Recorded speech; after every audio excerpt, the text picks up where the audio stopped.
Bonjour à tous et bienvenue dans ce nouvel épisode de Tatona. Vous savez, Tatona, c'est un espace où on parle sans langue de bois, de sujets qui nous touchent, qui touchent la société. Et aujourd'hui, on va embarquer dans un voyage, pas un voyage à l'étranger comme on a vu dans l'épisode passé, mais plutôt un voyage extraordinaire au cœur de la maternité. Donc, on va parler de parentalité.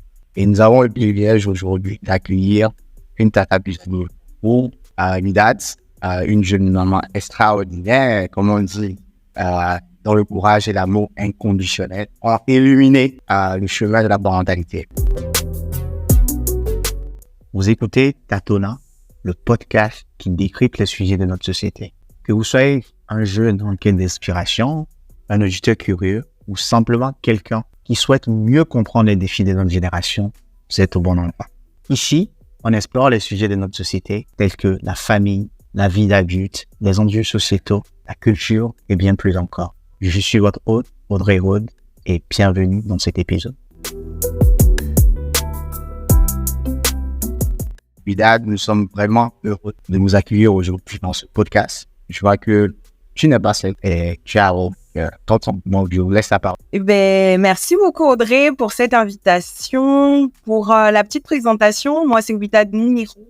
Je suis consultante en bien-être pour mamans salariées. J'aide les mamans à se libérer du temps pour prendre soin de leurs projets personnels, mais également de leur vie personnelle. Donc, dans vie personnelle, je mets vie de couple et vie de famille. Donc, voilà un peu pour la présentation. Je suis auto-entrepreneur depuis 2021 maintenant. Et en parallèle de cette casquette, je suis maman. Bien entendu, c'est pour ça qu'on est là aujourd'hui. Je suis également risk manager de formation, donc j'ai 1 million de casquettes à mon actif, comme tu peux le voir. Du coup, je vais laisser la parole à mon partenaire de podcast du jour pour qu'il puisse se présenter. Oui, donc moi je suis bonjour à tous. Moi je suis Kadjeboué Jenny. Donc je suis le partenaire de podcast du jour. Et sinon dans la vie, le partenaire aussi de la rente. Et donc moi, je suis dans le domaine du digital, en informatique. Et papa aussi, depuis quelques années maintenant. Exactement. Déjà, merci beaucoup. Merci déjà d'avoir accepté l'invitation de passer dans Tatona. Ça me fait plaisir aussi de vous recevoir aujourd'hui. Et on sent une certaine amour entre le couple là. Et moi, ça me fait plaisir de parler de maternité. Déjà, je rappelle aux auditeurs que quand on parle de maternité, c'est vraiment de l'amour inconditionnel. Comme on dit, il y a de l'amour, il y a plusieurs types d'amour, mais aujourd'hui, quand on est maman, on est papa, c'est autre chose. On va rentrer dans le vif du sujet. Aujourd'hui, Widad, je te pose la question d'objet. Je vais poser la question, c'est à toi de savoir aujourd'hui. Comment t'es lancé, toi, personnellement, dans cette aventure de devenir maman et comment tu vis ça jusqu'à présent? Déjà, je me suis pas lancée toute seule, on s'est lancés tous les deux dans cette aventure. Mais pour répondre à ta question d'un point de vue maman, je pense qu'il était important pour nous, dans un premier temps, d'être mariés. D'abord, avant de se lancer dans le côté parent ou maman. Pour moi, c'était clair aussi que j'avais besoin d'avoir la bague au doigt avant de m'engager dans cette voie-là. Peut-être par sécurité, stabilité, j'en sais rien. Mais c'était important pour moi. Donc, ça a commencé comme ça, j'ai envie de dire. C'est d'abord le mariage et après le mariage, tu vois, le côté, on sait qu'on a solidifié les liens déjà entre nous et entre nos familles. Pour nous, c'était un peu une suite logique, tu vois, de passer le cap de devenir parent. Donc, on en a discuté. On s'est mis d'accord sur le bon moment pour commencer les démarches pour devenir parent. Et puis, une fois qu'on s'est mis d'accord, on s'y est mis, en fait, tout simplement. Et pendant tout ce temps, moi, dans ma tête, tu vois, je me préparais à ce nouveau cap de, je passe de jeune fille, de jeune femme à maman. Voilà un petit peu le côté, comment est-ce qu'on s'y est pris au début pour se lancer, en tout cas, moi, à côté maman. Maintenant, comment je le vis au quotidien? J'ai envie de te dire que c'est un mélange entre une aventure extraordinaire, joyeuse, enrichissante, mais en même temps, beaucoup de challenges derrière. Voilà, si je dois résumer pour le démarrage, je dirais ça. Et peut-être que je te laisse compléter pour donner ton point de vue aussi. Tout à fait, tout à fait. Effectivement, je vais juste compléter. Donc, la première partie sur le lancement, c'est exactement ce que tu disais. On s'était mis d'accord, toujours dans la communication, on s'était mis d'accord sur le fait que une première étape qui était le mariage, Alors, il y avait plein d'autres petites étapes aussi en parallèle, hein, l'achat immobilier, plein de sujets comme ça. Oui. Mais effectivement, le mariage. Ensuite, à quel moment est-ce qu'on estimait qu'on était suffisamment aussi serein pour accueillir une nouvelle personne, pour en prendre soin et pour lui donner tout l'amour qu'on avait à lui donner. Tout ça se faisait effectivement en discussion. Et puis, quand on a senti tous les deux le bon moment, on est passé à l'action. Et comment on vit au quotidien, c'est aussi comme tu disais. C'est-à-dire qu'il y a cette nouvelle personne qui arrive dans la vie des parents. Elle arrive avec plein d'amour aussi, plein de choses, de liens extraordinaires à vivre, comme tu signalais au début. Et puis, tu as aussi pas mal de challenges derrière. On a souvent tendance à se dire, vous verrez, il y a beaucoup de joie, mais on parle pas beaucoup des challenges et il y en a quand même pas mal. C'est vrai que pour rebondir sur ce qu'il disait, Kad, il a parlé d'achat immobilier. Ça, c'est une étape, c'est important quand même. Moi, je trouve que c'est pertinent de revenir là-dessus dans le cadre de cette discussion qu'on est en train d'avoir. Parce que autant pour moi, je te disais, le mariage, c'était la base avant de passer à l'étape de parents. Autant pour mon chéri, en tout cas, tu me dis si je me trompe, le côté sécuriser sa famille, mettre un toit ou en tout cas être sûr qu'il n'y aurait pas de soucis par rapport à la protection familiale. Je pense que c'est quelque chose qui était très important pour toi. Et donc, tout ça, ça a été des déclics pour nous, ou en tout cas des points pour nous dire, OK, on se sent plus ou moins prêt, en fait, à passer à l'étape de parents. Ok, c'est super intéressant ce que vous avez dit. Je retiens deux choses très importantes dans cette notion de dire, OK, on passe par le mariage d'abord avant de dire, OK, on va maintenant penser enfant. Et la deuxième chose que vous avez dit à la fin, de dire, OK, comment on dit en Afrique, il faut savoir où vous allez dormir d'abord avant de dire, OK, bon, on va ramener une personne qui va venir partager notre vie. Et moi, je m'en vais poser une question pour approfondir un peu ce côté-là. Est-ce qu'aujourd'hui, est-ce à dire que le mariage, il faut passer par le mariage avant d'avoir une vie lamentaire? Absolument pas. Absolument pas. C'est pas du tout l'objectif de mes propos.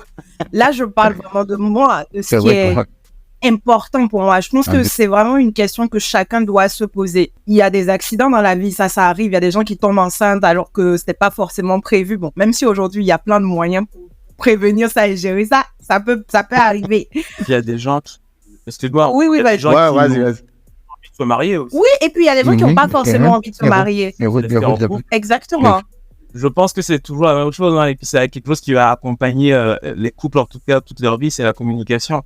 Si les éléments, c'était aussi important pour elle que pour moi, on se dit, on le fait. Après, dans des couples, ça peut être différent. Voilà, je pense qu'il y a un peu de tout, hein. C'est ça, exactement. Donc, s'il y a des gens qui ont envie de s'y prendre hors cadre mariage, après ça, c'est leur choix. Il faut pouvoir suivre vraiment ses convictions, ses valeurs personnelles et y aller en son âme et conscience, comme on dit. Moi, j'ai vraiment parlé de ce qui était important pour moi. Okay. Non, je voulais juste taquiner un peu et tout par rapport à ça. Je pense que pour rebondir aussi sur ce côté d'avoir un toit sur la tête. Moi, ça me fait poser des questions. Aujourd'hui, vous avez un enfant, vous avez une petite fille, vous avez vécu des expériences en amont, toi, en tant que maman. Période, des hormones pour leur dans la vie de la femme. Comment toi, personnellement, tu as vécu toutes ces étapes-là? Et j'ai envie aussi de savoir un peu comment ton conseil a vécu de beauté, parce que voilà, en tant que homme avec les hormones et tout ça, voilà. Comment ça s'est passé tout ça? Ok, je commence. Oui, bien sûr. Ouais. Déjà, par rapport à l'étape de grossesse, j'ai envie de te dire que c'est jamais pareil pour toutes les femmes, déjà. C'est différent d'une femme à l'autre. Et on le vit aussi, on va dire, différemment. Pour ma part, je crois que le premier trimestre a été vraiment la période la plus compliquée pour moi, avec toute cette phase de ton corps qui se transforme. Tu sens qu'il y a un truc qui se passe en toi, mais tu n'arrives pas vraiment à l'expliquer. Il y a vraiment tous les désagréments, j'ai envie de dire, du début de grossesse, les vomissements, la nausée, tout ça. Bon, on épargne ça aux auditeurs.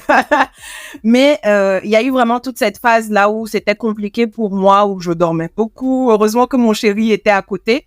En plus, moi, je suis tombée enceinte en plein Covid, début de confinement, donc limite premier mois de confinement, en fait. Donc, je suis tombée enceinte dans cette période où déjà, on pouvait pas sortir, les mouvements étaient limités. Donc, c'était 2 fois plus compliqué pour moi de gérer toute cette partie-là, en fait, toute cette transformation que je vivais. Et ensuite, les autres trimestres ont été un peu plus soft, ça allait. Le 2e trimestre était pépère. Et le 3e trimestre, là, rebelote. Au début, ça allait, mais vers la fin, avant l'accouchement, j'étais malade, j'étais pas bien. Mon chéri était là à m'échever H24 pour essayer de me remonter le moral, parce que oui, les hormones, ça me secouait énormément. Mais grâce à Dieu, tout s'est bien passé jusqu'à la délivrance, comme on dit. Ça, c'est vraiment l'étape de grossesse. Je sais pas comment toi, tu l'as vécu. En fait, tu as effectivement bien scindé les différentes phases. Moi, j'avais déjà entendu parler de plein de choses. Alors, attention, les femmes peuvent être un peu plus sensibles, un peu plus... Je t'ai fait le coup de la cerise oui. et des fraises et des financiers aussi à aller me chercher. Cerise, financier, aller chercher à minuit. À minuit, 1h du matin. On n'a pas eu de cerise, mais des raisins. Ouais. Mais effectivement, ça s'est passé comme tu l'as décrit, avec des hauts et des bas, et vraiment beaucoup aussi de se mettre, essayer dans l'Amérique aussi de se mettre à la place de l'autre. Tout ce changement qu'elle a au niveau physique, au niveau hormonal, tout ce chamboulement dans la vie, en fait. En plus, tu l'as dit, le confinement faisait qu'on était dans des espaces fermés. Une bonne chose et une mauvaise chose. Bonne chose, parce que du coup, moi, j'étais aussi à la maison. Disponible. Je pouvais être là pour t'aider et souvent. Moins bonne chose, parce que du coup, la sortie était très réglementée. Il fallait se faire des attestations. Tout ça avant de sortir. Mais c'est, je pense, tout bien. Ouais. Parce qu'on était tous les deux aussi pas mal dans l'écoute, dans la discussion. Et puis, on se connaissait quand même bien tous les deux. Donc, je sentais à un moment donné quand ça n'allait pas. Écoute, va te reposer, je vais faire ça. Ou, est-ce que tu veux manger? Dans cette période, tu m'as appris à faire des choses. Je l'ai appris à faire le akume, comme on dit là, pendant la période là, parce que le premier, je n'avais que des envies de akume, en fait, tu vois. Et je pouvais pas le faire moi parce que j'étais trop crevée et je le voyais lui avec la palette là en train de tourner comme ça. C'est pas si j'ai réussi, mais bon, j'ai essayé ce que j'ai... Ouais, mais j'ai quand même mangé. Pour moi... Fallait manger, quoi. Fallait manger, il fallait écouter ce que bébé voulait. Et comme tu l'as dit, je pense que le fait de se connaître depuis très longtemps nous a permis de vivre ce moment-là aussi aisément. Parce que nous, on est ensemble depuis 2012, donc on est dans notre 11e année et on a eu notre bébé en 2020. Je suis tombée enceinte en 2019. Mi-2011. Mi-2011, ok. Donc, bref, ça fait plus de 10 ans. T'entends plus la mémoire. Hein. T'as plus la mémoire que moi. Donc, on a quand même attendu quand même pas mal d'années avant de passer le cap de on va devenir parents. Donc, on a pris le temps de se connaître, de vivre ensemble, déjà, de savoir ce que l'autre aime ou pas. Oui, l'étape de grossesse m'a changé aussi, mais le fait qu'il me connaissait déjà de base, ça a permis aussi d'avoir une bonne approche pour m'aider à bien gérer cette phase-là. Super intéressant. C'est quand même quelque chose qu'on oublie souvent tu vois, cette vie avant la grossesse aussi, de connaissance de soi et de connaissance de l'autre aussi, qui est très important. Parce que comme moi je dis toujours, c'est 2 êtres qui se mettent tout ensemble pour donner naissance à un 3e être qui va venir. Donc si on ne se connaît pas, on ne peut pas prendre soin de la 3e personne. Parlons un peu plus maintenant de ces moments de joie que la maternité nous a apporté en tant que parents. Est-ce que vous avez eu des moments privilégiés? Comment vous vous êtes sentis et comment vous entretenez aujourd'hui cette relation spéciale avec votre enfant? Tu veux commencer ou pas? Toujours. Je t'en prie. Les moments de joie, moi déjà, c'est la naissance de notre fille. C'est le premier souvenir en fait qui reste là. Je pense que toutes les mamans et tous les papas qui assistent à l'accouchement ne peuvent pas oublier ce merveilleux instant. Quand elle est sortie, j'ai compris que ça se concrétisait, tu vois. Et le premier sourire quand elle te regarde, elle ressemble pratiquement à rien. Hein. On va pas se mentir, elle ressemble pas encore à papa ou à maman à ce moment-là. Mais juste le fait de la voir, de la sentir contre nous, de la toucher, de se dire, OK, on y est, en fait. Ça provoque une joie, en fait, indescriptible. Je ne saurais même pas te dire exactement ce que c'est, mais c'est une explosion de bonheur sur le coup. De larmes, de de plein d'émotions, de se dire, OK, tu as donné la vie. C'est vraiment un cadeau de Dieu de se dire, j'ai eu cette chance, j'ai eu cette grâce, en fait, de donner la vie. Et il est de ma responsabilité de prendre soin de ce petit trésor, en fait. Et enfin, c'est juste fou, en fait. Et après ça, il y a eu d'autres moments, ses premiers pas, quand elle a commencé à marcher, quand elle a fait le premier sourire, quand elle a d'abord dit papa avant de dire maman aussi, mais c'est pas grave. Ça a quand même créé de la joie dans la famille. Et puis, la première fois qu'elle te dit aussi « je t'aime, maman », enfin, c'est des petites choses qui font que, oui, tu es contente, en fait, d'être là, d'être sa maman. Et puis, voilà, ça et plein d'autres choses. Les moments où on sort avec elle, où on fait des activités ensemble, ou juste le fait d'être à la maison, de partager un Disney ensemble dans le canapé. Enfin, c'est plein de moments de joie comme ça qu'on partage avec elle au quotidien. Quand c'est moi, à même un moment, elle était encore, quand elle faisait pas encore ses nuits, et qu'à 3h du matin, on se réveille et on voit qu'elle est là et on se regarde et puis on rigole, votre ouais, là, ben. Ouais, ça c'est vrai. Mais 3h du matin, on veut juste qu'elle dorme, elle est là, elle bouge et exactement. En fait, la question que je voulais poser, je voulais savoir un peu, qu'est-ce qui a changé dans votre couple? Genre, quand l'enfant est venu. Et je vais revenir un peu sur la deuxième question plus tard, parce que vous êtes un couple béninois.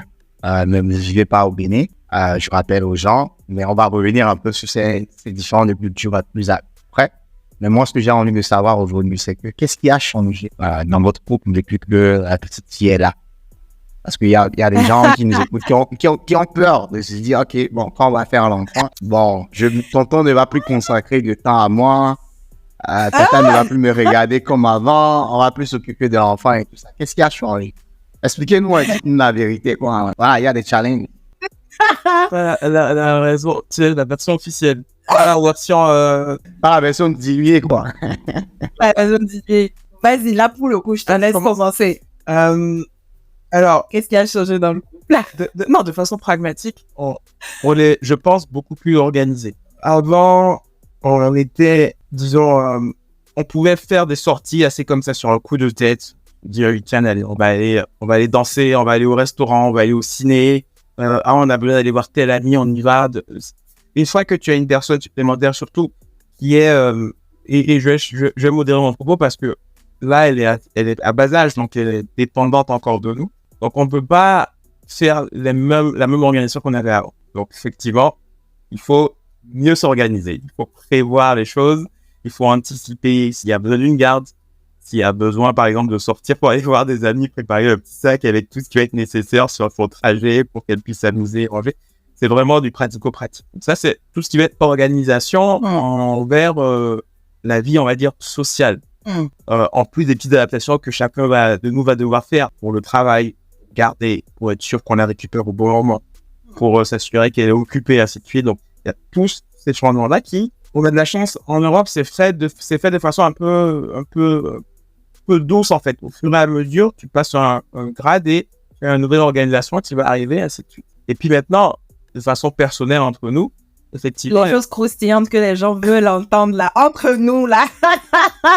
Non, mais c'est vrai, il y a eu un temps de l'adaptation. Après qu'elle soit arrivée, où tu te refamiliarises, d'une autre façon, tu redécouvres aussi ta femme, mais tu te refamiliarises avec elle, et avec aussi une certaine... Moi, je trouve qu'il y a un nouvel équilibre qui s'est mis en place entre les deux, et ça n'a pas changé la façon dont... Ça, c'est ce que tu penses. Tu vas dire... On va penser parce que elle est absolument pas la même que ta version. En fait, pour te dire à quel point on ne voit pas les choses de la même façon. Ça, c'est sa lecture à lui. Autant sur la première partie, je suis absolument d'accord avec lui sur l'organisation. Moi, ça m'a disciplinée surtout. Au-delà du fait qu'ils disent, il faut sur la partie organisation prévoir le sac, la couche, le biberon, de quoi manger, machin truc quand on veut sortir, vraiment anticiper, réfléchir pour l'enfant. En gros, moi, par rapport à moi-même perso, je suis le genre de personne je fais tout à la dernière minute en général. J'anticipais pas beaucoup, mais vraiment le fait de devenir maman, ça m'a disciplinée sur cette partie-là. Et j'ai senti même des impacts après dans mon business ou même dans ma vie perso, en fait, hors maman. Maintenant, pour revenir au côté couple, Chérie a dit que lui, il me regardait toujours pareil, mais moi, j'avais pas cette impression-là. Jamais. Ça, c'est décompressé. Oui, il y a eu un sas de décompression. Déjà au début, attends, je vais partager mon avis. Oui, bien sûr. Quand on est revenu de la maternité, quand on est sorti de maternité, revenu à la maison, les premiers mois où j'étais en mode allaitement, fatigue, tu dors pas, tu es là, tu as la pression dans ta tête. Déjà, ta pression personnelle à toi-même en mode, est-ce que je fais bien ou pas en tant que maman? La pression du pays aussi avec la famille qui est pas forcément présente. Bref, le chamboulement de tout ça fait que tu te calcules plus toi-même en tant que femme. On va pas se mentir. Les premiers mois là, pas pour dire les trucs, mais même pour se laver, parfois là, tu réfléchis en fait d'abord. Tu prends soin de toi. L'hygiène, c'est important. Mais il y a des moments où tu te dis, tu es tellement perdu dans tout ce qui se passe là au début que tu prends pas soin de toi au début. Tu t'oublies facilement, en fait, si tu sais pas faire. Et dans cette phase, parce que moi, j'ai vécu cette phase-là de je me calcule plus, c'est juste allaiter ma fille dans le canapé. J'étais assise parfois dans le lit du matin jusqu'au soir, être à côté d'elle. Je calculais plus mon chéri dans cette phase-là. J'étais concentrée sur ma fille et forcément, les pensées que j'avais dans ma tête, c'était, il y a plus de vie de couple, en fait. On est plus devenus parents que chéri et chérie qu'on était avant. Et là, je te parle vraiment de la phase de les 3 premiers mois. C'est surtout dans cette phase-là où, pour moi, il y avait plus de féminité me concernant. En tout cas, elle avait diminué. Et après, par rapport au côté couple, au côté amoureux, j'ai senti que pour moi, les 3 premiers mois, ça n'existait plus, en fait. Il y avait cette affection, ce respect qu'on se porte toujours mutuellement, cette bienveillance qui est toujours là, l'amour qu'on a envers notre fille, mais entre nous deux, moi, je sentais rien. Et quand je le regardais, quand on passait parfois dans la même pièce ou dans le couloir, moi, je me disais, on est devenus 2 colocataires. Mais vraiment, c'est comme ça que je voyais ça. Je n'avais pas l'impression qu'il me voyait comme sa chérie. Il me voyait plus comme la maman de sa fille sur cette période-là. Et comment toi, personnellement, en tant que maman, tu as surmonté tout ça et pour enrichir un peu ce voyage de vie de parents, en fait? Comme je te dis, c'est vraiment une phase qui, je pense, quand tu accouches pour la première fois, tu passes par là. Cette première phase de transition là, je sais pas ce qui se passe. Mais après, tu as 2 étapes. Tu as l'étape de celles qui vont se dire, non mais stop en fait. Ça peut pas continuer comme ça. Ça peut pas continuer comme ça parce que j'ai envie de vivre aussi. Parce qu'au-delà d'être parents, mais on avait une vie avant. Il y avait un truc qui nous unissait avant. Il y avait un truc qui faisait que c'était top et qui a fait qu'on a eu envie d'avoir cet enfant-là. C'est pas maintenant qu'on est devenu parents qu'on va renoncer à ça. Donc, tu as soit cette phase où tu prends conscience du fait qu'il faut que toi-même tu fasses quelque chose et que si tu ne le fais pas, personne ne le fera à ta place. Soit tu en prends conscience, soit tu t'enfonces en fait dans ce trou-là et tu as du mal après à te relever. Et moi, je pense peut-être que j'ai eu la chance de très tôt me rendre compte que non, la voie qu'on est en train de prendre là, la voie de l'oubli de soi, qui est complètement contraire à tout ce qui est valeur personnelle en fait pour moi, faut vraiment que ça a fait que je me suis dit, il faut que je fasse quelque chose pour changer la situation. Je me suis pas dit, il faut que lui fasse quelque chose. Parce que l'idée pour moi dans le couple, c'est que chacun prenne conscience de ses points et ses axes d'amélioration et fasse l'effort de son côté. Oui, il y aura des choses que je vais attendre de lui, mais là, sur le coup, c'était qu'est-ce que moi, Ouidad, je peux faire pour redynamiser mon couple. Ouais. C'est ça. Mais essaie de dire que, parce qu'on t'écoutant parler, tu vois qu'il y a un côté d'amour de soi aussi qui est enfanteux. Absolument. Est-ce que tu peux détailler le rôle, l'importance de l'amour de soi pour ceux qui nous écoutent? Parce qu'à un moment, je t'ai dit, bon, stop, faut que je reprenne soin de moi, je reconquéris mon mari, etc. Donc, quel rôle ça a joué? Je pense que déjà, ça fait partie des choses qui ont provoqué le déclic chez moi. Parce que dans tout ce chamboulement-là, au fond, en fait, il y a toujours la Ouidad qui s'aime, en fait, qui est restée là. La Ouidad qui sait qu'elle est née pour profiter. Excuse-moi, c'est peut-être un peu exagéré de le dire, mais c'est comme ça que moi, je le vois. Que je suis venue sur cette terre-là pour profiter de ma vie avec mes proches. Je ne suis pas venue pour souffrir, en fait, dans ce monde. C'est pas parce que je suis maman maintenant que je vais, en fait, me sacrifier. En fait, pour moi, à aucun moment, la maternité, et ça, je le dis beaucoup dans mes posts sur les réseaux sociaux aussi, la maternité, pour moi, ne rime pas avec se sacrifier. Oui, les gens vont se dire, il faut faire les choses pour le bien-être de l'enfant, etc. Je n'en disconviens pas, mais ça ne veut absolument pas dire que moi, je dois m'oublier. Je pars du principe que si je m'aime assez et que je prends assez soin de moi, je serai assez bonne, assez efficace dans mon rôle de maman aussi. Et que ma fille va percevoir aussi tout cet amour que je me porte, moi, va prendre peut-être exemple sur ça parce que les enfants nous copient. Et pour moi, tout ça, ça m'a donné le boost pour me relever et me dire, il faut que tu fasses quelque chose, en fait. Et cette petite chose, comme je te dis, ça commence à, faire attention à son hygiène de vie, faire attention aux vêtements que tu portes à la maison. C'est vraiment des petites choses. T'as pas besoin forcément d'aller faire une thérapie ou d'aller investir des 1000 et des 100 au début. Mais c'est des petites actions que tu peux mettre en place, aller te coiffer, faire attention à ta peau, aux soins du corps. Bref, des petites choses qui comptent pour la féminité que tu peux mettre en place. Après, peut-être que vu que j'ai un petit côté conseillère en image aussi de base, je pense que ça m'a vachement aidé aussi à me reprendre en main et à améliorer mon image post-maternité. Donc, je pense que ça a joué aussi pas mal. Si je peux rajouter aussi un truc en plus, c'est aussi pas mal de communication. Quand tu as constaté, parce que tu as très bien souligné, on rentre dans une sorte de routine en fait, et où on est dit, on est juste les parents de l'enfant, tout simplement. À un moment donné, faire poser, il faut qu'on en parle. Voilà. Est-ce que tu constates ça? Est-ce qu'on peut faire en sorte d'améliorer les choses? Et après, on a passé à Essaie de la voir. Oui. Bon, elle est de nouveau à côté à la fois. Ouais. Ok. Donc, ce que j'expliquais, c'est que une fois effectivement que Armand avait compris qu'il y avait effectivement cette routine qui s'installait et qu'il fallait effectivement mettre en place des actions, il y a aussi pas mal de communication entre les deux pour dire voilà, est-ce que tu constates la même chose que moi? Est-ce que tu penses comment est-ce qu'on peut améliorer? Qu'est-ce qu'on peut mettre en place? Et à partir de là, effectivement, on a pu adapter notre posture pour redevenir effectivement pas juste les parents. Exactement. Bon, il m'appelle souvent Armand. Je précise juste que Armand, c'est toujours Ouida. Parce que certains ne me connaissent pas sous Armand. Okay. D'accord? Non, ça c'est le nom de la maison. Hein. Ça, c'est un nom. Voilà. C'est le nom coquin. Donc, on va pas donner ça à tout le monde. Non, mais je vais revenir un peu sur ce côté que j'ai précisé tout à l'heure, du fait que vous deux, vous êtes des migrants, si je ne me trompe pas, mais vous vivez en France. En fait, c'est deux cultures différentes, ok? Moi, aujourd'hui, j'ai envie de savoir, parce que aujourd'hui, pour ceux qui nous écoutent, il y a certains qui sont en Afrique, dans d'autres pays d'Europe, etc. Comment vous avez vécu ce stress et cette pression sociale de la société, notamment, on va parler de famille d'abord, parce que voilà, vous êtes à l'étranger, vous faites un enfant, comment ça, est-ce que vous avez senti ça dans votre couple, comment vous avez géré tout ça? J'y vais? Oui. Je pense qu'il y a eu, on va pas se mentir, il y a eu un peu de pression au début et il y a encore de la pression. Hein. On vit au sein d'une famille, on a nos réalités. Déjà, nous deux, on n'a pas la même culture. On est béninois, mais on n'a pas la même culture. Moi, je suis Yoruba et lui, il est Gun et Dacha.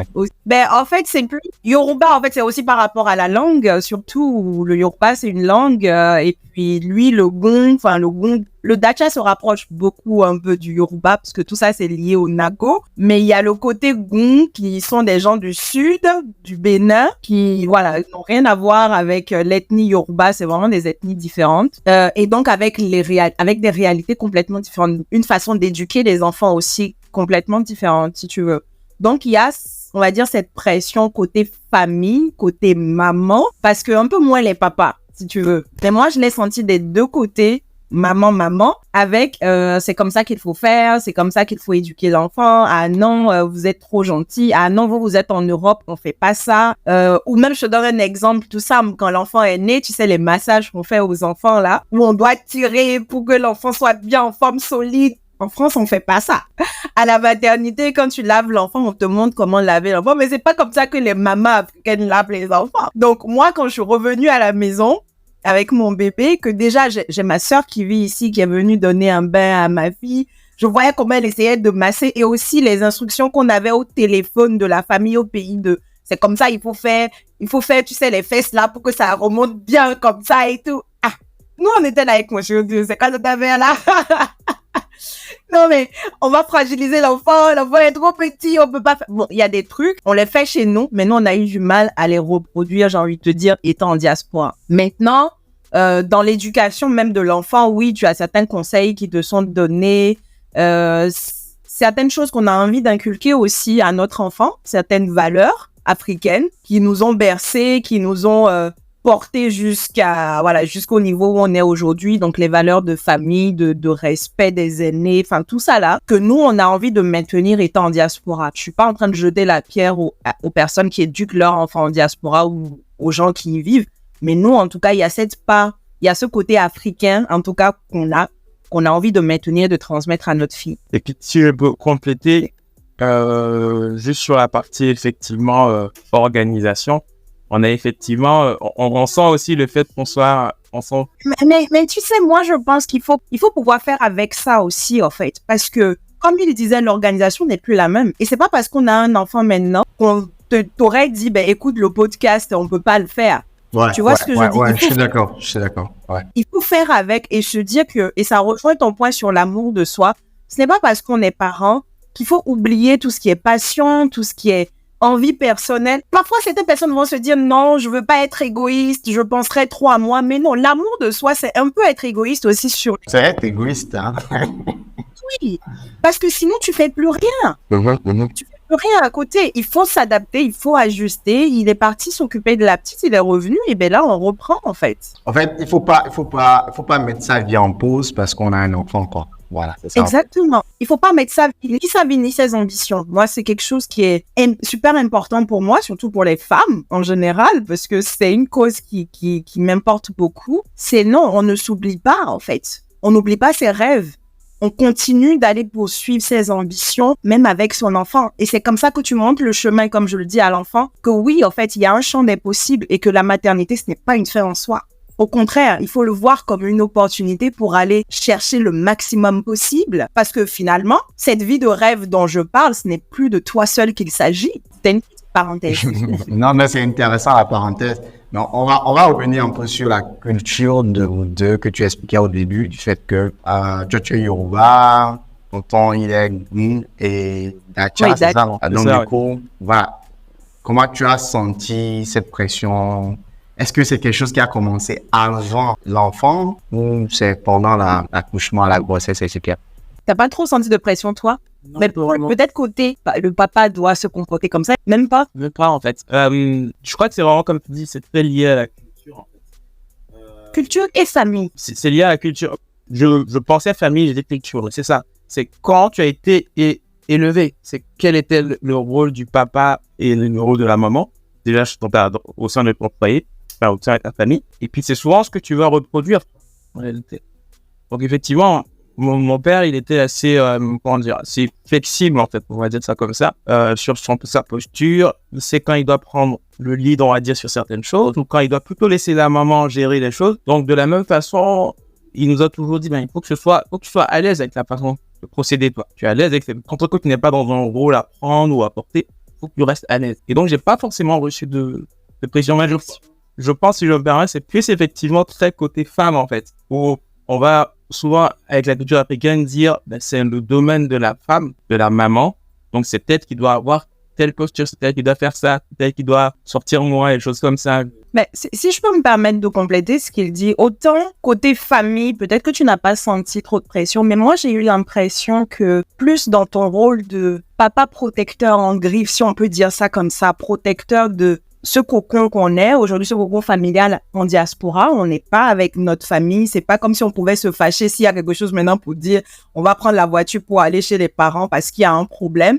Non, moi, j'ai senti qu'il était encore plus investi dans ce rôle de je veux vous protéger, ma fille et toi. Et indirectement, peut-être que ça te mettait la pression. Alors, mais du coup, c'est pas lié à nous. Oui, non, Ça, tu me disais c'est vraiment largement. Plus largement. Ouais. Alors oui, forcément, parce que c'est un nouveau rôle, c'est un truc nouveau que tu découvres. Et comme on s'est préparé, on s'est dit, voilà, tu as une vision de la chose avant que ça arrive. Surtout moi, j'essaie d'anticiper, planifier, de te dire, bon, ça va se passer comme ça. Quand ça arrive, ça se passe pas du tout comme tu as prévu. Donc, tu peux facilement perdre tes moyens et tu cherches à il y en a certains qui vont être très sécuritaires ou perdre un peu, non, il faut que je la protège. Non, tu fais pas ça. Et effectivement, parfois, je me suis rendu compte, oula, elle est toute petite, que c'est arrivé un peu tôt par rapport à ce qui était prévu. Donc, ça rajoute le sentiment de il faut qu'on la protège, il faut m'assurer qu'elle ne manque de rien. J'ai pas envie de la laisser seule à des endroits où on va tendance à lui dire vas-y, va jouer et tout. Moi, je vais être en train de la suivre et tout. joue pas avec les autres enfants. Ok. J'ai envie de poser une question qui n'était pas sur la liste. En fait, dans ce que vous dites en termes de... On va toucher un peu à l'éducation de l'enfant. Aujourd'hui, je pense que tonton a dit quelque chose de très important dans le sens où, en fonction de l'éducation que tu as reçue, est-ce que tu reproduis, par exemple, à ta famille ou tes enfants? Est-ce que toi, Widad, ça a été le cas pour toi? Parce que voilà, j'ai reçu une personne dans les épisodes passés qui me disait, en tant que femme, si tu as grandi avec une figure paternelle, c'est plus facile pour toi de gérer ton foyer ou de gérer ton homme et ton enfant. Qu'est-ce que toi, tu penses de ça? Est-ce que c'est plus facile? Je ne sais pas si c'est plus facile. Parce que moi, j'ai grandi dans une famille polygame où papa n'était pas toujours présent. J'étais plus avec ma maman et les autres mamans. Et c'est pas pour autant qu'aujourd'hui, je gère moins bien mon foyer et ma vie de famille. Donc, et oui, j'avais la figure paternelle. J'identifiais mon papa comme étant mon papa, mais il n'était pas là. Il n'était pas souvent là. Donc, en tout cas, moi, j'étais trop petite, en tout cas, pour passer des vrais moments avec lui et me dire c'est parce qu'il était là, que c'était comme ça, que maintenant, ça influence ma nouvelle vie de femme. Absolument pas. Peut-être pour certains, c'est le cas, mais pour moi, c'est pas l'expérience que moi j'ai eue. Je pense que oui, l'éducation que j'ai reçue de ma mère a en partie influencé la femme que je suis et ce que je suis en train de transmettre à ma fille aussi, ce qui a du bon, je trouve, hein. Dans notre éducation africaine, il y a beaucoup de bon, il y a beaucoup de choses. On en a parlé tout à l'heure, tu vois, le côté respect de l'autre, le côté amour de l'autre, qui sont des choses qu'on m'a transmis moi. Le côté, on contribue aussi, qui est quelque chose, bon, pour l'instant, elle est encore trop petite pour le cerner, mais qui est quelque chose que j'ai envie de lui transmettre aussi, c'est-à-dire que t'attends pas que ce soit le tonton qui fasse tout à la maison ou qui ramène tout. C'est des choses qu'on m'a éduquées, parce que ma maman, c'était une bosseuse aussi, et c'est des valeurs que j'ai envie de lui transmettre. Alors, je me suis peut-être éloignée du sujet, mais tout ça pour dire que oui, moi, j'ai pas eu de figure paternelle, j'ai eu une figure maternelle qui m'a influencée, mais il n'y a pas que ça. Il y a un adage chez nous en Yoruba qui, pour traduire ça en français, qui dit « Tu as l'éducation de la maison et tu as cette autre éducation que toi-même, tu t'es forges une fois que tu deviens adulte et que tu es en griffe dans la rue ou dans la société. » Et je pense que le fait d'être venu en France, d'être en diaspora, ça a forgé une nouvelle personnalité en moi. J'ai pris conscience de certaines choses. Et donc, j'ai pris le bon dans mon éducation personnelle, mais j'ai aussi mon éducation de la vie qui vient s'associer à ça et qui font de moi la femme, l'épouse et la mère que je suis aujourd'hui. Pour compléter ce que tu disais aussi, c'est une réponse un peu de politicien. On peut dire oui et non, en fait. Oui, parce que forcément, tu as une figure paternelle qui est là, donc tu as, on va dire, un certain nombre de choses que tu pourras, en fait, te dire, ah ben, mon père, il faisait comme ça. Du coup, c'est sans doute comme ça qu'il va réagir, ainsi de suite. Et puis, après, la partie non, c'est plutôt dire, ben, on est tous différents. Donc, c'est pas parce que tu vas répliquer ça, et parfois même c'est un piège d'essayer de répliquer parce que tu vas te rendre compte que l'autre personne est totalement différente et te dire, ben, je fais tout mal. Tu vois, excuse-moi de te couper juste pour une petite anecdote. Avant qu'on ne devienne parents, il y a ce truc-là, après chacun fait ce qu'il veut, hein. Là c'est mon expérience personnelle, il y a ce truc-là qui fait que dans mon éducation, les femmes, elles chouchoutent leurs hommes. Elles prennent soin de leurs hommes. Elles sont aux petits soins. À la maison, même limite, le tonton, il fait rien. Il reste assis et tout vient. On pose tout sur la table pour qu'il soit à l'aise et tout. Et moi, j'ai été éduquée avec cette idée de la femme. Elle doit se comporter aussi comme ça à la maison pour que son homme soit content. Et j'ai essayé de reproduire ça au début de notre relation, je pense. Sauf que mon chéri, il n'est pas comme ça et il n'a pas été éduqué comme ça. Et comme il dit dans sa famille, ben, papa connaît son rôle, il sait quand il faut prendre le lead, il laisse la place qu'il faut à un moment. Enfin, chacun se responsabilise, en fait, tu vois, je pense, hein. Et lui, il est comme ça. Donc, quand moi, j'ai commencé, tu vois, à avoir ces comportements de « Ah non, ne fais rien, laisse-moi te servir, laisse-moi faire ça ». Même quand j'étais fatiguée, pour te dire à quel point parfois l'éducation, comme je te dis, il y a du bon, mais il y a des choses, il faut faire la part des choses. J'étais crevée, j'étais fatiguée, je devais m'occuper de la maison et tout. Mais pourtant, il voulait m'aider et j'étais la première à dire non, non, non, ne fais pas ça et tout, laisse-moi faire. Et à un moment, il m'a dit, mais tu sais, je te demande pas de faire ça. Tu n'es pas obligé de faire ça. Laisse-moi t'aider. On est là, on est ensemble, on est une team en fait. Et ça, il me le rappelle tout le temps. On était une team avant de devenir parents, on l'est encore aujourd'hui. Et tout ça pour dire, ben en fait, oui, dans notre éducation, c'est top, mais il faut faire la part des choses. C'est sur ça que je voulais revenir. Tout n'est pas bon à prendre, en fait. Intéressant ce que vous me dites dans le sens où aujourd'hui, et ça, c'est un peu l'erreur qu'on fait souvent et que, bon, je veux pas tirer sur nos parents, que nos parents ont fait. Du fait que, voilà, ils ont été éduqués d'une certaine manière, donc ils ont répliqué cette éducation-là sur les enfants et leurs enfants aussi, ça continue. Moi, ce que je comprends un peu dans ce que vous dites aussi, c'est que pour vous, la communication et le soutien sont essentiels pour créer l'équilibre dans votre couple. Et que ce soit dans votre vie de couple avant la naissance de l'enfant et aujourd'hui avec l'enfant. Donc, la communication, c'est un peu la base un peu de tout ça, en fait. C'est ce que je note. La clé de voûte. Ouais, vas-y. Vas-y. Ouais, c'est exactement la clé de voûte. Ça désamorce plein de situations, ça permet de progresser, ça permet de s'améliorer. Et puis, c'est le cœur de la relation. Ouais. Moi, je suis une pipelette.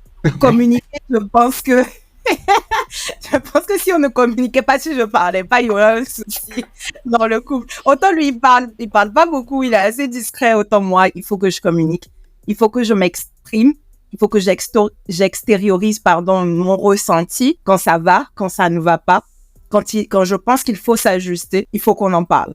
Et lui, même derrière cette discrétion, je me permets de le dire comme ça, chérie, même derrière cette discrétion, c'est le gars qui, quand il va voir, par exemple, que côté business ou quand je suis à fond dans mon projet, que je travaille trop et qu'il a besoin que sa femme soit là, ou qu'il sent que oui, la petite a besoin aussi que je sois là avec eux, etc. C'est le premier qui va venir me voir et qui va me dire, tu en as encore pour combien de temps? Est-ce que tu peux venir rester avec nous? On a besoin que tu viennes rester avec nous. Tu vois? Et donc, pour moi, tout ça, ça fait partie de notre mantra de toujours communiquer et toujours communiquer. Ok, la communication, c'est la clé pour nos auditeurs, pour ceux qui nous écoutent, ceux qui sont déjà parents ou mamans. Être mère, là, ne veut pas dire que c'est fini votre vie et que voilà, vous n'allez plus prendre soin de vous, vous n'allez plus calculer tout le monde, etc. Mais c'est un peu, comme tu as dit, Vidal, c'est une opportunité aussi à saisir pour pouvoir avancer aussi dans ses objectifs de vie. Et tu as dit quelque chose d'intéressant et que tonton a approuvé dans le sens où il faut avoir une certaine vision aussi commune, en fait. De dire, OK, comment je vois la chose, comment je vois la vie de parents, en fait, parce que c'est des discussions que vous avez eues bien avant. Aujourd'hui, ce qui vous permet aussi de se lancer, de mieux prendre soin de ces têtes-là que vous avez. Et moi, je pense aussi que pour ceux qui nous écoutent aussi, c'est vraiment important de se poser à un moment donné, discuter de tout ça, en fait, tu vois. Pour revenir également sur cette notion de culture, etc., je pense que, bon, je sais pas si au Bénin, comment ça se passe, mais par exemple, au Togo, tu as toujours cette petite guerre, tu vois, entre les différentes ethnies, du sens que, OK, bon, la fille d'ici ne doit pas épouser l'homme de telle religion, parce que voilà, l'autre est esclave de l'autre. Tu vois, il y a toujours ces petits trucs-là et tout, tu vois. Et moi, j'ai envie de dire, c'est quoi j'ai posé la question tout à l'heure. Est-ce qu'au début, même avant tu vois, la grossesse ou bien au début de votre histoire amoureuse, il y a eu ce choc culturel là ou pas? Et comment, toi, en tant que femme, parce que les femmes, tu vois, c'est amoureuse et tout, comment tu as géré tout ça?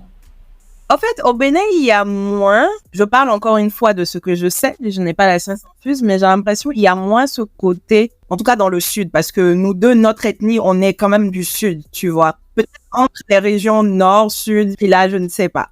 Mais dans le sud, nous, on n'a pas eu ça. Moi, je n'ai pas vécu ça.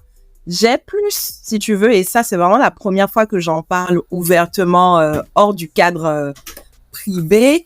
Moi, je suis musulmane d'origine et mon chéri est chrétien. Et donc, c'est pas tant sur nos ethnies, Yoruba, Goût, on n'a pas eu de soucis sur ça. Il faudrait demander est-ce que le Goût ne doit pas se mettre avec le Yoruba, etc. Est-ce qu'on a eu ça? Donc, nous, on l'a pas eu, mais par contre, peut-être quelques couacs entre tu es musulmane, il est chrétien, ça va le faire. C'est plus sur ce côté-là. Et comme je te dis après, ce qui nous a permis de tenir malgré les réflexions familiales ou en tout cas les réflexions des uns et des autres, c'est d'abord de se dire qu'est-ce que nous on veut. Encore une fois, on revient à l'amour de soi, le côté un peu égoïste de tout le reste. C'est qu'est-ce que nous on veut, qu'est-ce qu'on est prêt à faire, jusqu'où on est prêt à aller et qu'est-ce que ça représente pour nous en fait. Qu'est-ce que ça représente pour nous? Est-ce que ça nous fait comment dire? Est-ce que ça nous détourne de notre foi? Tout ça, il y a toutes ces questions-là, en fait, auxquelles on a répondu au début avant de s'engager dans la relation même. Tu vois, c'est qu'est-ce que chacun est prêt à garder parce que c'est super important. Notre religion personnelles, c'est important pour nous séparément avant d'être en couple. Donc, on s'est dit, on ne veut pas que ça devienne un conflit entre nous. On s'aime, on veut être ensemble, on veut partager notre vie ensemble. Ça va être fondé sur d'autres valeurs, en sachant même que dans nos deux religions, il y a quand même des valeurs communes, qu'on le veuille ou pas. En fait, tout ce dont je te parle, là, le côté respect, le côté humilité, le côté aider l'autre, enfin, tous ces éléments-là se retrouvent dans nos religions. Mais on ne veut pas que la religion soit un sujet de conflit entre nous. Donc, on va fixer des règles, on va fixer une base de départ. On va savoir qu'il faut pas empiéter sur le terrain de l'un ou l'autre. Il faut pas susciter des réflexions qui vont frustrer l'autre et laisser l'autre pratiquer sa foi comme il l'entend, en fait, tout simplement, sans rien imposer. Ça a été notre deal dès le départ. C'est ça. Et puis effectivement, il y a la question aussi qui va arriver pour les enfants et tout. L'idée, c'est aussi de lui présenter un panel de les deux religions. Papa, il fait ça. Maman, elle fait ça. L'histoire de la religion de papa, c'est ça. L'histoire de la religion de maman, c'est ça. Et puis après, on voit avec les affinités. Je voulais en venir là, du fait aujourd'hui, vous avez un enfant, vous êtes de religions différentes. Comment vous envisagez la chose, dans sa globalité, de dire, OK, écoute, ma fille, tu vas suivre papa, parce que vous savez, bon, dans la culture africaine, on dit le père, c'est le maître de la maison. Donc, l'enfant va suivre forcément la religion du père, etc. Comment vous envisagez ça aujourd'hui, en tant que parent? Moi, je peux présenter tout ce que je disais. Vas-y.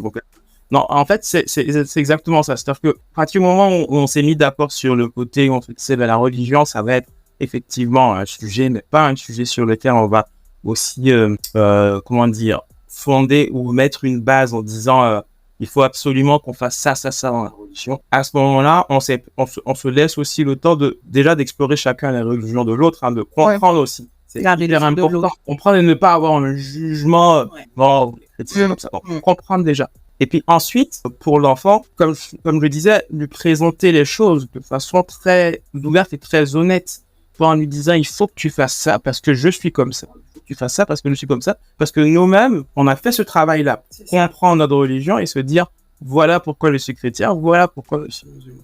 Et donc, c'est ce qu'on va présenter à l'enfant. Et puis, on verra vers où il part. Et en essayant, en tout cas, à chaque fois, et moi, c'est ce que je fais. Si tu veux, je n'essaye pas, et là, en toute honnêteté, d'être là quand lui, il va parler de religion avec sa fille ou quoi, parce que je ne veux pas influencer. Et pareil, quand je fais la prière, si tu veux, parfois, ma fille vient, et par mimétisme, elle fait ce que je fais, en fait. Mais c'est pas pour autant que son papa vient et lui dit non, ne fais pas ça ou quoi. En fait, on n'impose pas, on ne s'impose rien déjà, et donc, on ne part pas du principe qu'on veut imposer quoi que ce soit à notre enfant. On la laisse y aller selon l'affinité, selon ce qu'elle voit et selon les choses, comme tu dis, qu'on lui aura présentées en toute objectivité, en fait. Et sans essayer d'influencer ou de dire, pour papa, c'est pas bien, pour maman, c'est pas bien. C'est pas ça le sujet, en fait. Je vois. Intéressant. C'est notre point de vue, hein. C'est notre point de vue. C'est que tout le monde ne partage pas forcément ce point de vue et d'autres aussi, par facile. En tout cas, c'est plus simple quand les deux sont de la même religion parce que la question se pose pas. Ou en tout cas, on essaye de trouver notre équilibre. Oui, c'est ça. Et puis, le chemin qu'on a pris est sans doute pas le plus simple. Que ça va amener des questions. Et par rapport à ce qu'il a dit, je voudrais rebondir là-dessus sur le côté communication. Et ça, c'est important pour nous aussi, même si c'est un sujet un peu sensible. Il n'y a pas de tabou pour nous, en fait. Il faut qu'on communique. Même si c'est touchy, il faut en parler. S'il y a un truc, il faut prendre le point de vue de l'autre. Il faut écouter l'autre.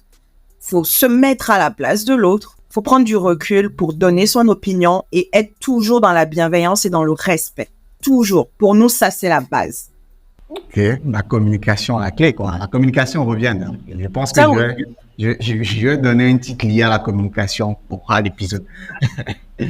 Bon, je pense qu'on a beaucoup parlé. Voilà. Avant d'aller à la conclusion, avant de conclure, on va maintenant passer à la partie où vous donner des conseils, toi en tant que maman. Déjà à deux personnes différentes, c'est-à-dire le premier cas, c'est un peu les jeunes mamans aujourd'hui qui sont comme toi, qui pourront se sentir dépassées ou même désorientées dans ce rôle de parent, d'être maman. Et de l'autre côté aussi, ces filles aujourd'hui qui sont en couple et qui ont peur de franchir le cap de devenir maman, en fait. Donc, quel conseil tu donnerais à ces deux personnes? Pour la première personne, en tout cas pour la première catégorie de personnes qui sont déjà mamans et qui se sentent débordées par ce rôle, je dirais d'abord, il est important de comprendre pourquoi on est débordé, en fait. Parce que comme je le disais tout à l'heure, il y a eu des phases où moi je me sentais fatiguée, oubliée, etc. Il faut essayer de comprendre c'est quoi. Est-ce que c'est parce que j'ai l'impression que mon partenaire ne me soutient pas assez et donc c'est moi qui fais tout? Est-ce que c'est parce que j'ai un travail qui est hyper prenant et donc je n'ai pas le temps pour gérer le reste ou je me retrouve à faire plein de choses à la fois? Il faut comprendre la raison profonde de ce débordement-là et maintenant essayer de voir quelles sont les solutions idéales. Et parmi les solutions, tu peux avoir, mon chéri en parlait à un moment, est-ce qu'il vaut mieux demander de l'aide, faire garder la petite parce que tout seul on n'y arrive pas, prendre une aide ménagère à la maison? Bref, il faut réfléchir à ce qui pourrait nous soulager et ne pas hésiter à demander de l'aide. Je sais qu'au pays, c'est plus simple parce que tu as toujours une tata, une grand-maman ou machin qui peut venir récupérer. En diaspora, c'est différent. L'isolement, et on en parlait encore il y a pas longtemps, on peut très vite se retrouver tout seul, isolé dans son rôle ici. Mais si on en a la possibilité, c'est quand même aller chercher de l'aide. Demander à des cousins, demander à une amie proche qui pourrait garder pendant quelques heures. Ou si on a la possibilité financière de le faire aussi, c'est confier l'enfant à une nounou, à une tata qui peut garder un instant. Le temps que toi, tu dormes, ou le temps que tu sortes avec ton chéri, on revient au côté couple. Voilà, quand tu te sens débordé, voilà, et que tu n'arrives pas à souffler, c'est des solutions comme ça qu'il faut envisager, à mon sens. Donc ça, c'est pour la première partie, première catégorie de personnes. Pour les autres, pour les jeunes, pour les mamans aussi, excuse-moi avant de finir, il faut vraiment qu'elles pensent aussi à ne pas trop culpabiliser. C'est super important parce que quand ça se passe, quand on est débordé, qu'on n'arrive pas à atteindre certains objectifs ou tenir certaines responsabilités, tout de suite, on ramène ça à nous. Et on pense que c'est nous le problème, en fait. Donc, il faut pas culpabiliser, il faut éviter de culpabiliser et prendre le temps de réfléchir pour trouver des solutions, seul ou ensemble, avec le partenaire. Et donc, comme je le disais, pour les personnes qui veulent se lancer dans l'aventure, pour les jeunes femmes, j'ai envie de dire, j'ai envie de donner comme conseil de penser à la préparation. Parce que si on se dit je veux devenir maman, c'est parce que on sait que voilà, le chemin sera peut-être pas rose. Donc, il faut bien préparer, anticiper. Mon chéri avait parlé de assurer un toit, assurer le côté financier aussi. Voilà, penser à tout ça avant de se lancer, penser à l'organisation possible pour pouvoir bien vivre ce rôle de maman dès le départ, en fait. Ne pas attendre d'être dedans pour commencer à réfléchir. Si elles peuvent anticiper, qu'elles le fassent. Et deuxièmement, savoir s'écouter. Je trouve que c'est super important. Parce que tu as dit quelque chose tout à l'heure, elles savent pas, est-ce que c'est le bon moment, est-ce que c'est machin, c'est savoir s'écouter. Le bon moment, c'est quand nous, on estime que c'est bon. Parce que parfois, tu sais, pour les femmes aussi, dans la société, on va dire l'horloge féminine, il faut avoir un enfant avant tel âge, machin. Il faut savoir s'écouter, il faut pas faire du copier. C'est pas parce que la copine ou la tata, voilà, a fait ça à tel âge que toi aussi, alors que tu n'as pas encore les reins solides financièrement, que tu vas te lancer. Il faut faire attention. Mais pause. Est-ce qu'il y a un bon moment, selon toi? La question revient à 10 000 $. Quand on est prêt. Le bon, oui, mais ça, c'est une réponse politiquement correcte aussi. Vraiment, pour moi, Audrey, pour moi, le bon moment, c'est quand tu sais que tu as un partenaire. Je pense, quand tu sais que tu as un partenaire qui pourra t'épauler, te soutenir dans ce chemin. Et quand tu sens que financièrement, et là, en toute objectivité, quand tu sens que financièrement, tu es capable de gérer un enfant. Parce que les histoires de l'enfant vont venir et puis après, on va se débrouiller, on va faire avec. En tout cas, moi, je suis pas dans cette affaire-là, quoi. Donc, le bon partenaire, sentir que c'est le bon moment pour soi et financièrement pouvoir gérer un minimum possible, en fait. Là, tu es dans l'approche pragmatique. Oui. Il y a des personnes qui ne sont pas pragmatiques, qui réfléchissent par rapport aux émotions et qui ont juste à un moment donné parce qu'ils ont été enfants uniques ou parce qu'ils ont beaucoup d'enfants. Se dit, j'ai envie d'avoir beaucoup d'enfants très rapidement. Et ça, c'est moi. C'est pour ça que je dis, c'est moi. C'est moi. Et c'est pour ça que moi, j'utilisais la réponse politique en disant, c'est quand le bon moment, c'est quand tu es prêt. Quand toi, tous tes critères sont validés et que tu estimes que tu peux avoir un enfant. Mais quand tu dis, quand tu es prêt, est-ce que c'est quoi? Qu'est-ce que vous mettez dans le prêt? On va parler de sous, d'argent, de moyens financiers. Moi, je suis comme elle, je suis assez pragmatique, donc ça va être effectivement le financier, ça va être la préparation aussi, même si on n'a jamais vraiment prêt pour ça, psychologique et mental pour une retraite qui va arriver. Ça va être le toit, ça va être un certain nombre de garanties aussi sur l'avenir, sur les 5 ans à venir. S'assurer que d'ici les 5 ans, on va pas être à un moment donné être dans une position qui va peut-être nous conduire à faire souffrir ce petit être. Ça va être ça pour moi. Mais après, je suis assez taisien en général sur ces choses et c'est-à-dire que je réalise très peu par les émotions. Bah oui. Et pourquoi tu me reproches maintenant, moi, de dire sécurité financière et puis voilà. Est-ce que les couches là, ça s'achète? On va pas danser au supermarché pour récupérer les couches. Hein? Je ne te reproche Non, comme on dit, vous allez vivre d'amour et d'eau fraîche, quoi. Tu vois. C'était avant. Je te reproche. Certaines personnes qui ont cette conception-là, il faut les prendre en compte. Oui, je suis d'accord avec toi, chérie.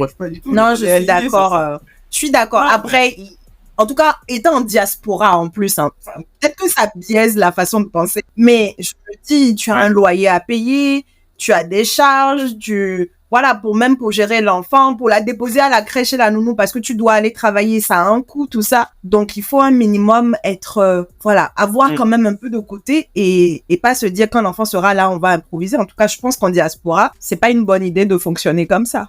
Voilà. Et puis, un autre, tu l'as évoqué, mais bien prendre en compte que c'est vrai que c'est une belle aventure, c'est super beau et tous les moments qu'on vit avec l'enfant sont magiques, mais ça reste quand même assez dur. Ouais. Et ça, cet aspect-là, je pense qu'on ne communique pas assez. Souvent, on a tendance à parler que des points positifs. Le début, c'est dur. C'est très dur. Ouais. Et après, au fur et à mesure, tu vois, on va dire, il y a plein d'éléments qui arrivent pour, au final, cette partie dure-là, elle se masque par tout le bonheur que tu vas avoir derrière. C'est ça. Mais au début, voilà, c'est un chamboulement et il faut l'intégrer. C'est super important ce qu'il a dit, le côté se masque, parce que c'est pas parce que les années avancent que du coup ça disparaît aussi. Il y a encore des moments où même nous, on va se dire, c'est pas facile en fait, tu vois. Mais le côté, oui, c'est bien, le bonheur, toute la joie, tout le plaisir qu'il y a à côté, en proportion est plus importante. En tout cas pour nous, pour certains pas forcément, mais pour nous plus importante. Et donc ça fait que, oui, tu continues, tu fais avec et ça se dissipe un peu ou c'est masqué. Mais ça veut pas dire que ça disparaît. Ça, il faut avoir ça en tête aussi. Ok, c'est juste un masque, quoi. Un masque qui vient. Oui, et je pense que même nos parents aujourd'hui, même quand tu vieillis, ça continue, en fait. À aucun moment, tu te dis, là, c'est bon, c'est fini, c'est la joie à 1000%. Il y a c'est challengeant, en fait. C'est super challengeant, je trouve. Et ça me rappelle le slogan de mon podcast. Pour le nom, pour ceux qui ne savent pas et qui ont écouté l'épisode du début, Tatona, ça veut dire tout simplement une discussion en Hausa, donc une langue plutôt parlée au Bénin, au Nigeria, mais dans d'autres pays également. Mais ça veut dire juste les voies de nos vies. En gros, dans la vie, on n'est pas rose, en fait. Donc, tu as des jalons. Donc, tu as tantôt des montagnes, tantôt des plaines, tantôt des surfaces plates. Et nous aussi, c'était l'idée aussi derrière de dire aux gens, de montrer aux gens que voilà, tout n'est pas rose, comme on dit, et que il faut faire face à ces challenges dans la vie. Et votre histoire aussi inspire d'autres personnes aussi qui vont écouter le podcast. Je pense qu'on arrive à la fin de cet épisode qui a été super enrichissante. C'est une belle façon de conclure là, avec le côté la vie n'est pas rose là. Donc, les amis, déjà, je tiens à remercier mes hôtes d'aujourd'hui, Midad et Tonton, spécialement pour cet épisode-là. Je ne sais pas si vous avez un dernier mot avant la conclusion.